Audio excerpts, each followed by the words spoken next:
Modern war often demands the massed fire of a battalion or group of battalions.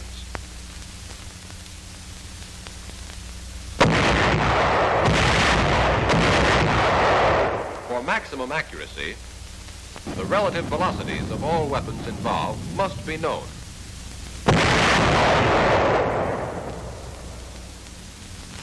Even new guns may not have exactly standard velocities, and in combat use, some guns will wear faster than others. Calibration is the process of determining relative velocities.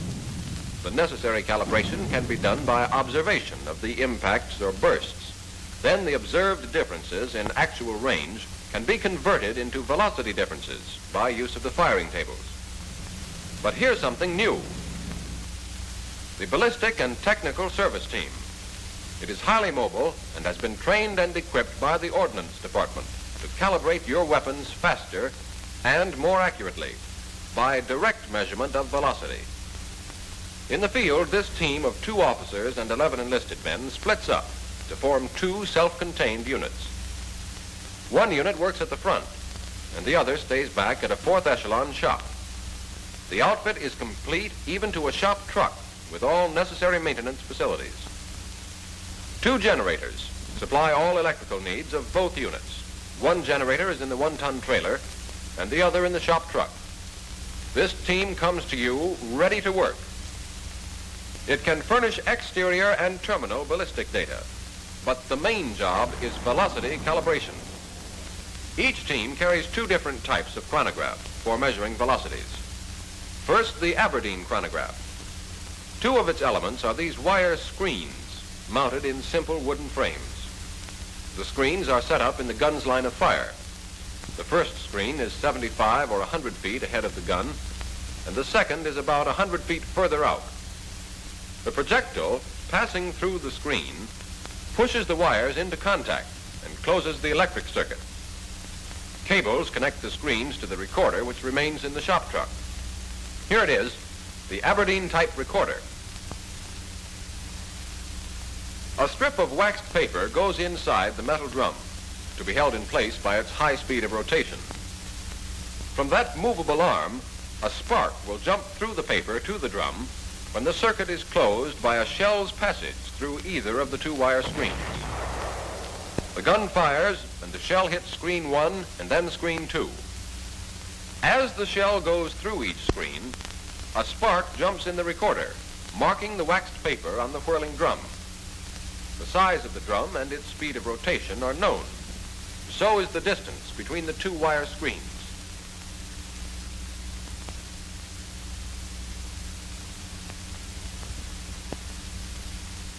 Therefore, a precise measurement of the distance between the 2 spark burns enables the computer to figure shell velocity between screens and assign a definite muzzle velocity to the shot just fired. Altogether, 6 rounds are fired to get an average. This Aberdeen chronograph is usually used by the rear echelon unit to calibrate new and reissued guns. The other type, used by the forward unit, is called the telephoto pickup and counter chronograph. This new equipment will do the lion's share of the work in the field. Telephoto pickups take the place of the wire screens in front of the guns. The shell doesn't hit these pickups. It passes over them and is almost literally seen by them. Here's the first pickup. The second is being set up 100-odd feet further from the gun. The small horizontal tube is a sight used to orient the pickup with the gun.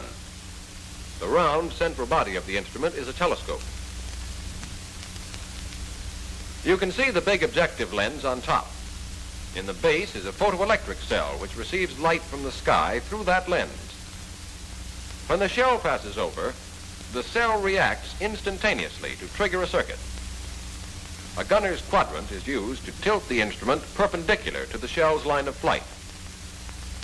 This is the complete setup. Here's the gun, and here are the 2 pickups. They're connected to the counter in the truck by cables. When the gun is fired, the projectile follows this line of flight. As it passes over the first pickup, it starts the counter. When it passes the second pickup, it stops the counter.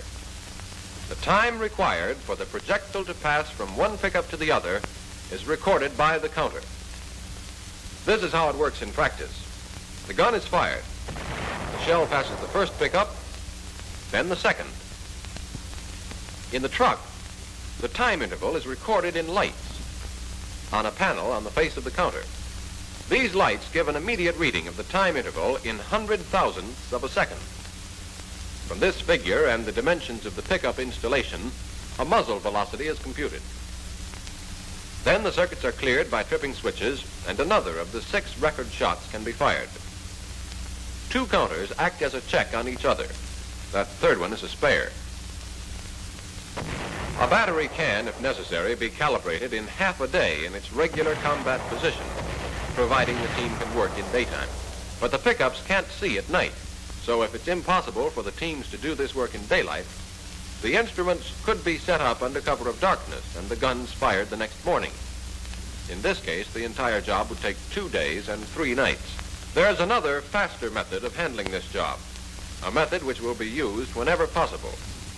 The guns are lined up in a tandem formation, one behind the other and all facing the same way. Here's the truck and trailer.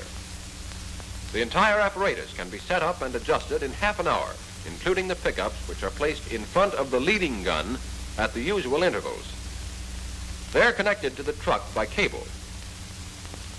The rear gun fires its shots first, the shells passing over the rest of the guns to reach the pickups. Then that gun can be pulled out while the next gun is fired, and so on up the line. With this system, an entire battery can be calibrated in about an hour. Many batteries from 90 to 155 millimeter will be handled in this way. But the bigger 8-inch guns and 240 millimeter howitzers will usually be calibrated in battery position because of the difficulty of emplacing them, unless there is an opportunity to calibrate them in a rest area. Whatever the method used, remember that this is relative calibration. It can be done with any available ammunition lot. If another lot were used, the velocities might be different, but the velocity differences between guns would remain the same.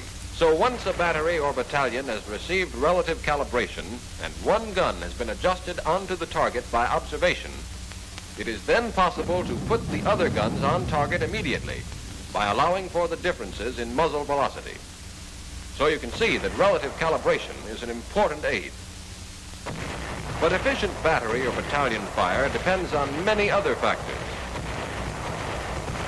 such as keeping weight classifications and ammunition lots straight, having good storage conditions, accurate meteorological messages, and good observation of fire. In brief, the ballistic and technical service teams can provide accurate data on the velocities of your weapons, but they cannot take the place of care in following the details of artillery doctrine.